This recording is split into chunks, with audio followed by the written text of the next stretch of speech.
Okay, अब हम देखने वाले हैं हाइपर प्रोलिफरेटिव अनीमिया के बारे में। Hyper proliferative anaemia also known as haemolytic anaemia, मतलब इसमें आरबीसी डिस्ट्रक्शन होगा, इसलिए कहते हैं haemolytic anaemia. RBC normal life span 120 days. अब क्लासिफिकेशन क्या होगा ये हीमोलाइटिक अनीमिया का? तो क्लासिफिकेशन इज बेस्ड ऑन, सबसे पहले कॉज, दूसरा है site of destruction of RBC, third है बेस्ड ऑन डिफेक्ट, और डिफेक्ट कहाँ पे है, इनसाइड आरबीसी आउटसाइड आरबीसी, और थर्ड है सॉरी फोर्थ है clinical. Based on cause, it is either inherited or acquired. Based on site of destruction, या तो इंट्रावास्कुलर हो सकती है या फिर एक्स्ट्रावास्कुलर। इंट्रावास्कुलर मतलब obviously in blood vessel, extravascular मतलब in reticuloendothelial system, reticuloendothelial system. Okay, based on site of destruction, based on defect, जिस इंट्राकॉर्पस्कुलर या एक्स्ट्रा कॉर्पस्कुलर, कॉर्पस का मतलब सेल, तो इन इनसाइड द सेल या फिर outside the cell, inside या फिर आउटसाइड आरबीसी। फोर्थ है एक्यूट या क्रॉनिक। ये हो गया क्लासिफिकेशन ऑफ हीमोलिटिक अनीमिया। अब कॉज देखते हैं। तो कॉजेस, सबसे पहले हम इनहेरिटेड कॉज देखते हैं। तो इनहेरिटेड कॉज में तीन मेजर कॉजेज आते हैं।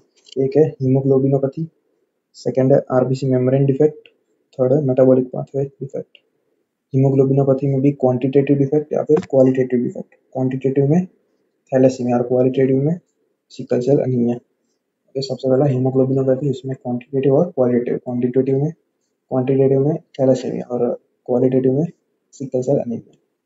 सेकंड है आरबीसी मेम्ब्रेन डिफेक्ट, मतलब आरबीसी की मेम्ब्रेन में डिफेक्ट आएगा तो इसकी वजह से शेप ऑफ आरबीसी चेंज हो जाएगा, लाइक हेरिडिटरी स्पियोसाइटोसिस, मतलब स्पीयर शेप, एलिप्टोसाइटोसिस, एकेंथोसाइटोसिस। ये RBC membrane defect. Metabolic pathway defect, इसमें कोई मेटाबॉलिक पाथवे का एंजाइम डेफिशिएंट होगा, like G6PD deficiency which is most common.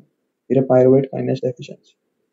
ये इतने हो गए inherited cause, haemoglobinopathy, RBC membrane defect और मेटाबॉलिक पाथवे डिफेक्ट। अब एक्वायर्ड कॉजेज में या तो आ सकते हैं immune mediated, non immune mediated. Immune mediated, सबसे पहले autoimmune haemolysis, okay, autoimmune haemolytic anaemia which is most common. दूसरा है एलो इम्यून डिसऑर्डर्स या allo immune conditions like post transfusion hemolytic disease of newborn like erythroblastosis fetalis। ये फिर है drug induced. ये हो गए एक्वायर्ड इम्यून मीडिएटेड कॉज। फिर है नॉन इम्यून मीडिएटेड कॉज, उसमें आता है माइक्रोएंजियोपैथिक हीमोलिसिस या फिर फ्रेगमेंटेशन सिंड्रोम। इसके एग्जांपल है हीमोलिटिक यूरेमिक सिंड्रोम HUS, फिर है थ्रोम्बोटिक थ्रोम्बोसाइटोपेनिक परप्यूरा TTP, और डिसेमिनेटेड इंट्रावास्कुलर कोagulation DIC। ये माइक्रोएंजियोपैथिक हीमोलिसिस एग्जांपल HUS, DIC और TTP। फिर मैक्रोएंजियोपैथिक हीमोलाइसिस एग्जांपल कार्डियक हीमोलाइसिस या फिर मार्च हीमोलाइसिस। फिर थर्ड है PNH, paroxysmal nocturnal haemoglobinuria. Okay, it is an acquired cause, याद रखना एक्वायर्ड कॉज। फिर है इन्फेक्शंस और लास्ट में drugs and chemicals. PNH is a non immune cause of hemolytic anemia।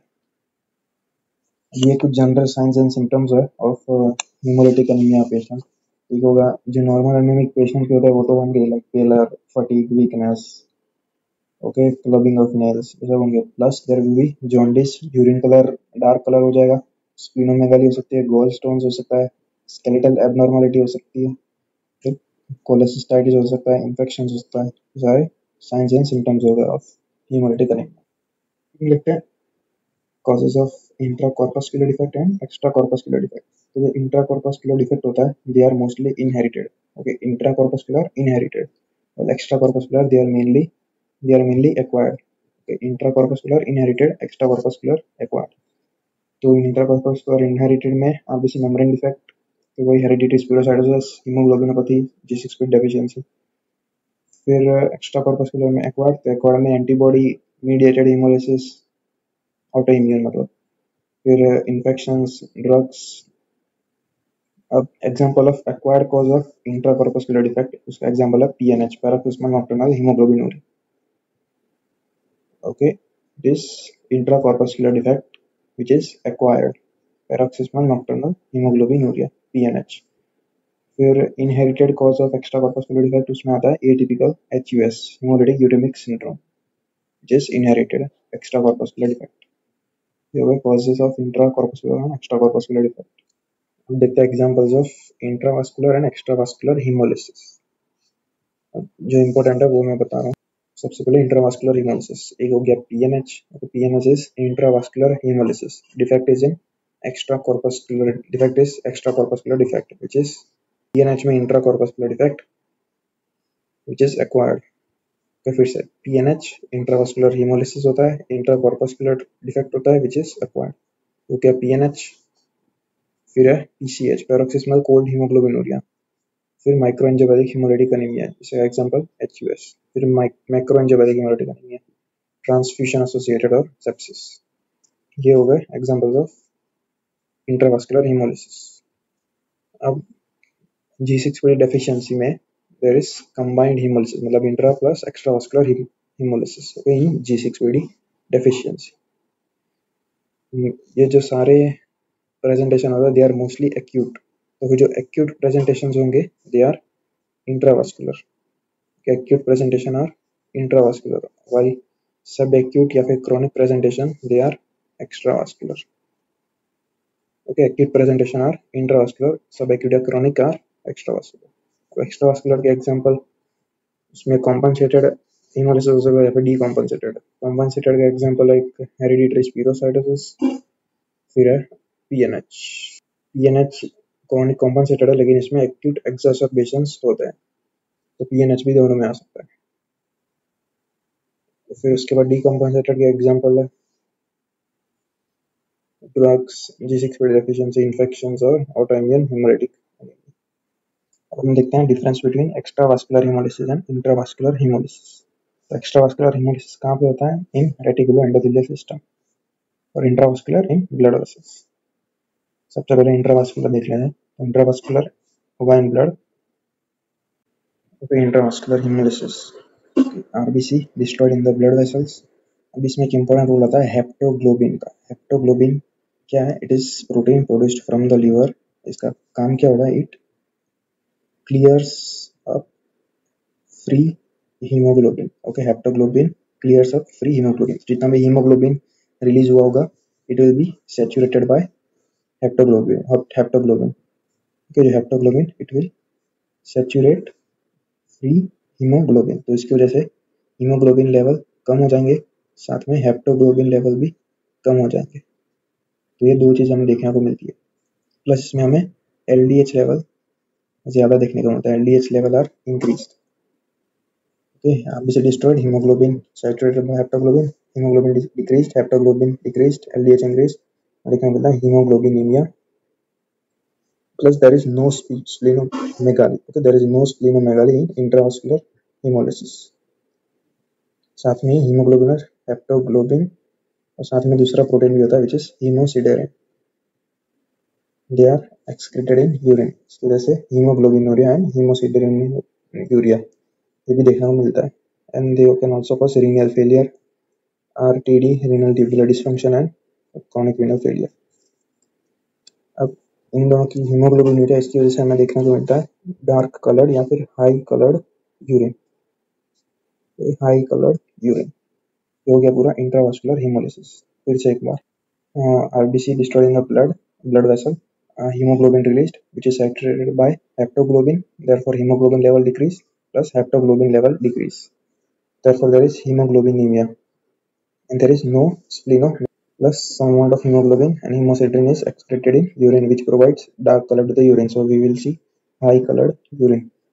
और ये सारे दूसरे सिम्टम्स होते हैं, abdominal pain, dark coloured urine, thrombosis, hypertension, thrombus देख लिया, इरेक्टल डिसफंक्शन, इंक्रीज्ड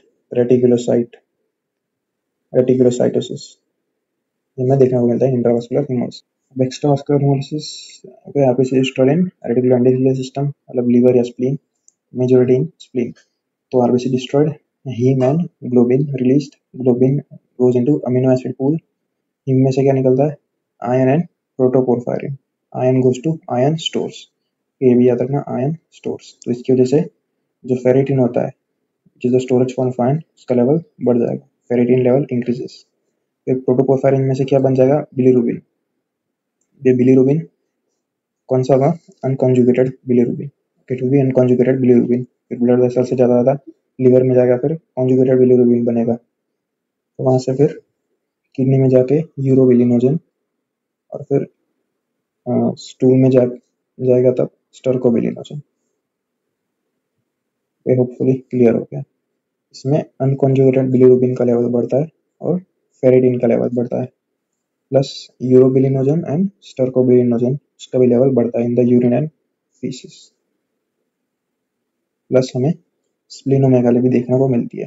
ये फीचर्स है of extravascular haemolysis. Unconjugated bilirubin, stercobilinogen, urobilinogen, iron stores, splenomegaly, all they will be elevated। ये था पूरा difference between intravascular and extravascular haemolysis. Differences समझ में आ गए होंगे होपफुली। में है स्प्लीनोमेगाली एक्स्ट्रावास्कुलर में देखने को मिलता है, इंट्रा में नहीं देखने को मिलता। इंट्रा में हमें decrease haptoglobin, decrease haemoglobin, increased LDH और इंक्रीज्ड एलडीएच ये देखने को मिलता है, और डार्क कलर्ड या हाई कलर्ड यूरिन, इसमें हमें splenomegaly, bilirubin, unconjugated bilirubin, stercobilinogen, urobilinogen और आयरन स्टोर्स एलिवेटेड और स्प्लीनोमेगाली ये देखने को मिलता है in extravascular haemolysis. Okay, again difference between intravascular and extravascular. Intravascular में LDH levels increased, haptoglobin decreased, hemoglobin decreased, hemoglobin decreased, plus high colored urine। Extravascular में bilirubin, splenomegaly and urinary urobilinogen. तो ये haemolytic anaemia का triad ही है, extravascular haemolytic anaemia का triad है, jaundice, splenomegaly और एक एनीमिया, वो तो है ही। ये intravascular extravascular haemolysis. These are the lab features of hemolytic anemia। तो ये they are the lab features due to increased RBC destruction, जिसमें होगा anemia, conjugated hyperbilirubinemia, jaundice, increased urobilinogen, stercobilinogen और other features of extravascular hemolysis and intravascular hemolysis जो हमने अभी देखे। फिर consequences due to increased RBC production, RBC destroy होगा इसलिए प्रोडक्शन भी बढ़ेगा, तो इसकी वजह से हमें पेरिफेरल स्मीयर में दिखेंगे रेटिकुलोसाइटोसिस और बोन मैरो में एरिथ्रॉइड हाइपरप्लेसिया। फिर दूसरे morphological features on peripheral smear like spherocytosis, elliptocytosis, microspherocytes, fragmented cells, ये सब they are lab findings of hemolytic anemia।